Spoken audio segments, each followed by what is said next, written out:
आज रागिनी ने अपने पति को ऑफिस नहीं जाने दिया था क्योंकि आज रागिनी का डिलीवरी का समय था। इसलिए उसने अपने पति को घर में रोक रखा था कि किसी भी समय अस्पताल जाने की ज़रूरत पड़ सकती है। जब रागिनी दोपहर में आराम करने के लिए लेटी तो उसकी तबीयत खराब होने लगी थी। रागिनी जल्दी से बोली कि गाड़ी निकालो, मेरी तबीयत बिगड़ रही है। रागिनी का पति विकी जल्दी से कमरे से बाहर निकला। रागिनी दर्द से तड़पने लगी। वह सोच रही थी कि विकी कब कमरे में आएगा, मगर उसे अपने कमरे से बाहर निकले हुए काफ़ी देर हो गई थी। वो अभी तक रागिनी के कमरे में नहीं गया था। रागिनी के आंखों के आगे अंधेरा छाने लगा। तभी विकी एक औरत के साथ रागिनी के कमरे में आया और बोला, रागिनी ये बहुत समझदार दाई है, तुम्हारा केस ये करेगी। रागिनी बेचैन होकर अपने पति को देखने लगी। दर्द की वजह से वह कुछ बोल पाने की स्थिति में नहीं थी। वह बड़ी मुश्किल से बोली, अस्पताल। लेकिन विकी ने रागिनी की एक न सुनी और उसे दाई के हवाले करके खुद बाहर निकल गया। दाई रागिनी पर जोर आजमाइश करने लगी और करीब आधा घंटा के बाद रागिनी के कानों पर बच्चे के रोने की आवाज़ पड़ी। उसने दिल ही दिल भगवान का धन्यवाद किया। फिर दाई ने रागिनी को दर्द की दवा दी, जिससे वो गहरी नींद में सो गई। उसे पता ही नहीं चला कि कब वह गहरी नींद में सो गई थी।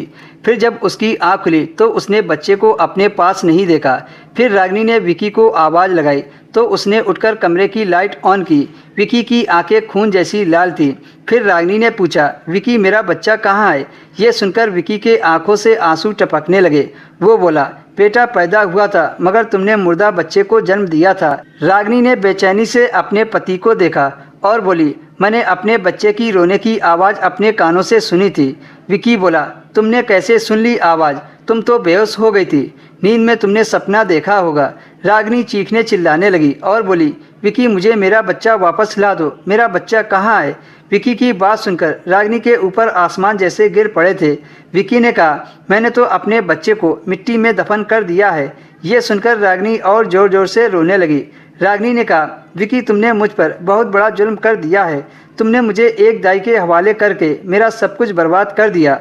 अब मेरा दिल अंदर से टूट गया है। कुछ ही महीने गुजरे थे कि रागिनी फिर से प्रेग्नेंट हो गई, जबकि अब तो वह बच्चा पैदा करना चाहती भी नहीं थी। एक दिन रागिनी बाहर हॉल में बैठी सोच रही थी कि तभी एक पड़ोसन उसके घर में दाखिल हुई।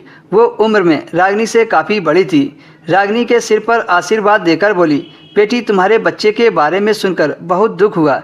जब से मुझे पता चला है कि तुम फिर से प्रेग्नेंट हो तो मैं यही प्रार्थना करती हूँ कि भगवान इस बार तुम्हें अच्छे से बच्चा दे। पिछली बीवी ने भी 3 बच्चे पैदा किए थे, मगर तीनों मरे हुए, जबकि उसकी पत्नी यही कहती थी कि विकी मैंने जिंदा बच्चे को पैदा किया था। रागिनी यह सुनकर चौंक गई और पूछा कि विकी की पहले भी शादी हो चुकी थी।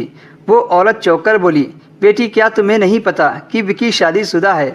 फिर वह औरत बोली, तुम चिंता मत करो, उस पत्नी को वह तलाक दे चुका है।